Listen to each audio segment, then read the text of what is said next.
Well, the term Native American and Hispanic is a concoction of the Reagan administration. And I'm going to use the term ologist because there are many ologists that we have dealt with and deal with as Native people who do a lot of research, have done a lot of research, and tell us what is right and what's wrong and what's good and what's bad, and we as Native people, how we should live, where we came from, etc., etc. Most of it is wrong. I was going to say a bunch of bullshit, but I won't say that. So one of the ways that the Reagan administration tried to mainstream these two groups of people was by change of names. If you're a Native American, then you're further removed from your territorial treaty rights, from your moral rights, and their moral obligations, their legal obligations. If the Chicano in mostly the Southwest, but throughout the U.S., who is a breed, part Indian, oftentimes more Indian than Spanish or French or whatever the mix may be, that knows their indigenous history, that is tied to the indigenous bloodlines culturally by simple things like food.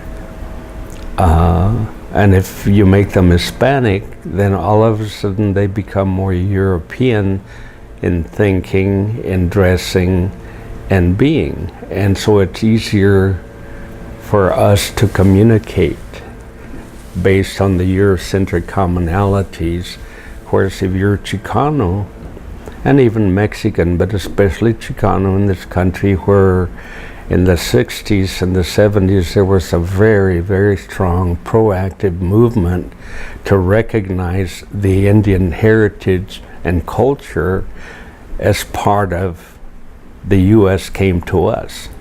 Mexico came to us. Spain came to us. We've always been here on our Indian side. And all of a sudden, with a stroke of a pen, the Reagan administration made us Native Americans and made them Hispanic. Neither of which is true. As I have said, sociologically, anybody born anywhere in the Americas, and that's North Pole to South Pole, including the islands, is a Native American. But not everybody is an American Indian.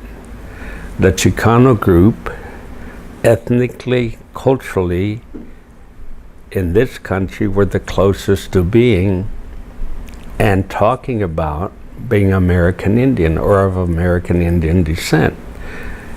That was taken from them, and you know, now they're not everybody, but a lot of them are very happy to be Hispanic.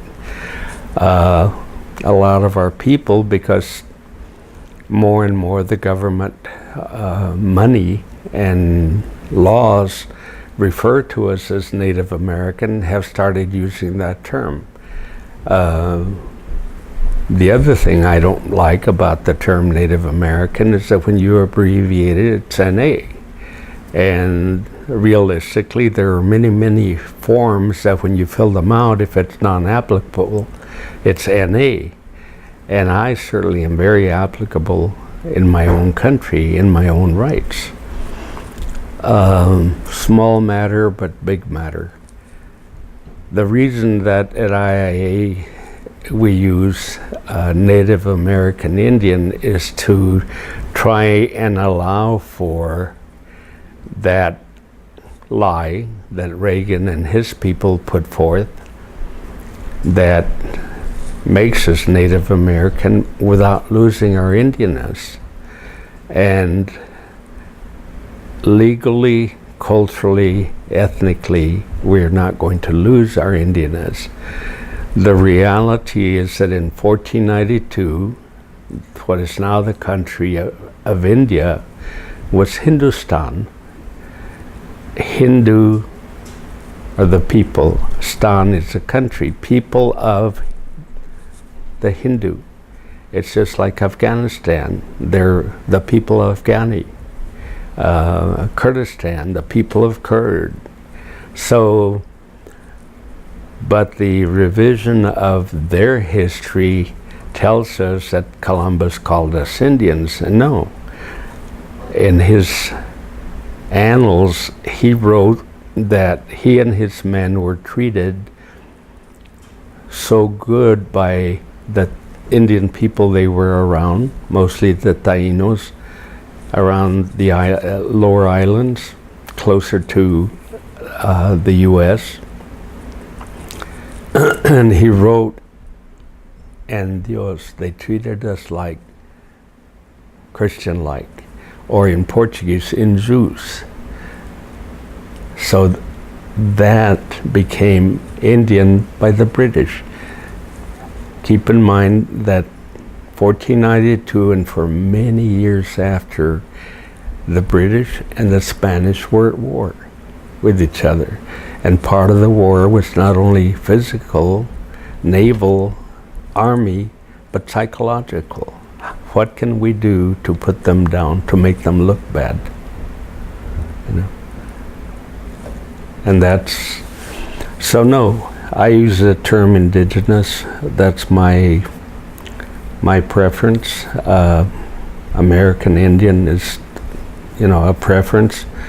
Certainly Apache, and people have asked me, and I said, well, if I'm walking down the street and you see me, you don't know my tribe.